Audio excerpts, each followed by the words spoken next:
So this contemporary version starts off right out the bat with a different melody, and I wanted to just start out giving you some ideas for how to play this in melodic style, but not play the exact same melody as what's in the standard version of this tune. So we start out in this same position, this 9/10 position on the first and second strings, and we're just doing this. And you can get that with your pinky or your ring finger, but you might want to get it with your pinky because you've got this 11th fret note coming up right after that. And so that's outlining a G chord, and then we're outlining a D chord. A, F sharp, D. And then we go slide that ring finger down 2 frets, and we're going to our, well, this is over a C chord, but it's a similar melody. It's the same melody to what we're doing in the standard version, but you have to kind of do it a different way with your right hand because of what came before it, and you're playing inside the string. So what that means is you're playing with your middle finger on the second string, and you're doing that 5, 3, 2.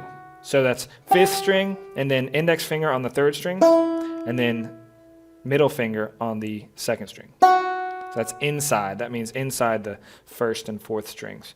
Your middle finger's playing inside those. So you've got.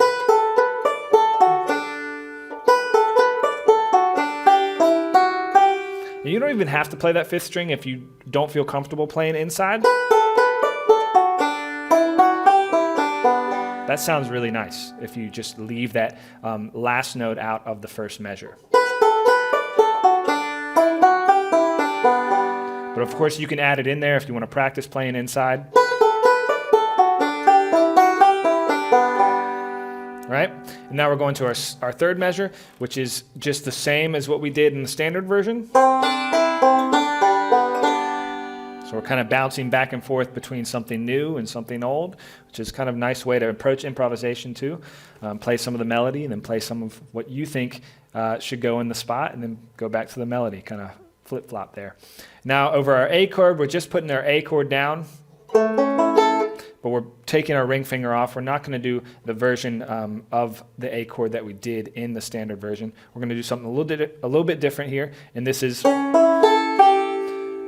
outlines an A 7th chord, and then we're going to our D chord, which is we're doing a little flourish here. So we're going 5 to 4 pull off, and then I'm dropping my thumb down to play that 5th fret note on the 2nd string. So that full measure is. And now we're transitioning to a lower register version of the melody. And I'm playing this all single string, so this is all thumb, index, thumb, index, thumb, index.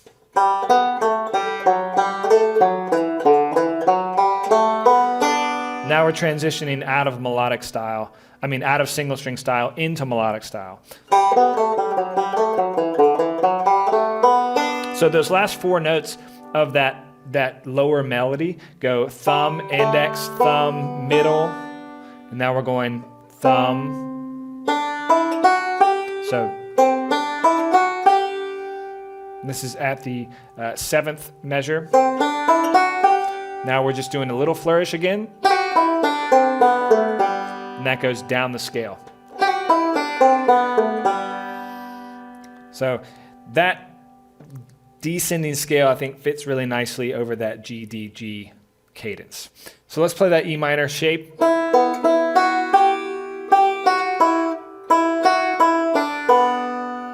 And that's just kind of a melody that I made up for this B section. The beginning of the B section, it kind of goes in its own direction after that. Now we're going into a 3 to 4 slide. And that's just kind of a bluesy E minor or E major shape that I like to use over both chords, E minor or E major. But in this context, we're doing E minor. And then I'm just moving that note down chromatically because I'm targeting the 7th note of the B 7th chord, which is this A note right here. And I know which shape I'm going to for the B 7th chord, so I'm kind of sculpting my arrangement to fit that beforehand. And now we're going to B 7th.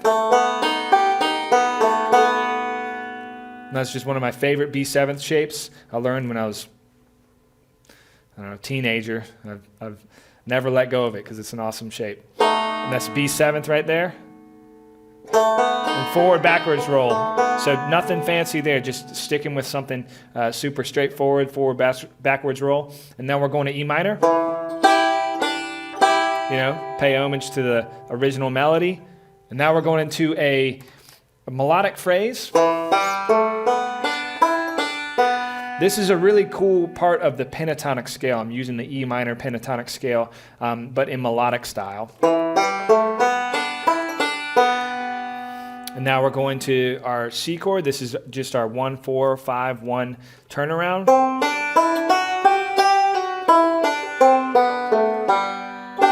And what that is just ascending from that C note. So C, D, E, F sharp, G, and then we're doing G, F sharp, just a variation of what we did before.